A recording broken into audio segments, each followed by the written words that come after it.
Hi, today we are going to learn evaluation of postfix expression.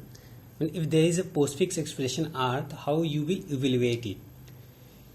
तो उससे आप कैसे रिजल्ट फाइंड करते हैं. पोस्टफिक्स एक्सप्रेशन हमने देखा है नॉर्मली ये कंप्यूटर में ही यूज होता है. कंप्यूटर में जो भी एक्सप्रेशन आप देते हैं उसे कन्वर्ट करके पोस्टफिक्स एक्सप्रेशन में कन्वर्ट कर लेता है और फिर उसमें आपका सारा ALU arithmetic logic operations perform करता है. तो इसके इवैल्यूएशन का एल्गोरिथम क्या है कि आप पहले R को स्कैन करो लेफ्ट टू राइट, फिर 2-3 स्टेप्स जो हैं वो आपको कंप्लीट करने हैं. तो अगर ऑपरेंड आता है तो उसको क्या करना है, आपको स्टैक में रखना है. और अगर कोई ऑपरेटर आ जाएगा तो लास्ट 2 जो एलिमेंट्स हैं उसको पॉप कर देना है और फिर उस एक्सप्रेशन और उस ऑपरेंड के बीच जो कॉम्बिनेशन बनेगा उससे उसको इवैल्यूएट करना है और फिर जो रिजल्ट आएगा फिर उसको स्टैक में पुश कर देना है. और इस तरीके से ये सारा तब तक करते रहेंगे जब सारा कुछ स्कैन नहीं कर लें और जो लास्ट में टॉप स्टैक रहेगा वही उसका रिजल्ट रहे. तो ये कैसे होगा, जैसे ये है A=2, B=3, C=4, D=5.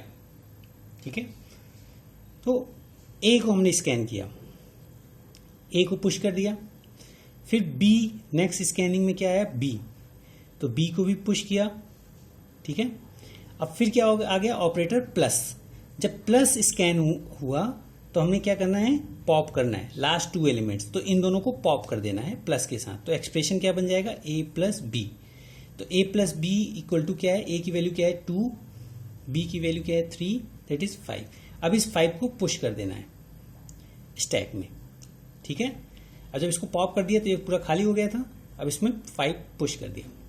अब नेक्स्ट यहां तक हमने स्कैन कर लिया था. अब C, उसके बाद मल्टीप्लिकेशन ऑपरेटर. तो जैसे ही मल्टीप्लिकेशन ऑपरेटर स्कैन हुआ तो ये 2 ऑपरेंड है, इसको हम पॉप कर देंगे. तो अब क्या हो जाएगा 5 multiplication C equal to 5 multiply by 4 20 है. इस 20 को इसमें पुश कर देंगे. अब यहां तक हमने स्कैन कर रखा था मल्टीप्लिकेशन तक. अब आएगा D, तो D को हम पुश कर देंगे. फिर आया डिवीजन का.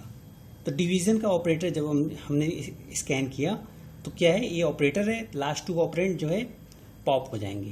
तो अगर इन दोनों को हम पॉप करेंगे तो क्या हो जाएगा 20 divide by D equal to 20 divide by 5. D की वैल्यू क्या है 5, इसका आंसर क्या है 4. इस 4 को इसमें पुश कर देंगे. तो ये इसका फाइनल आंसर है.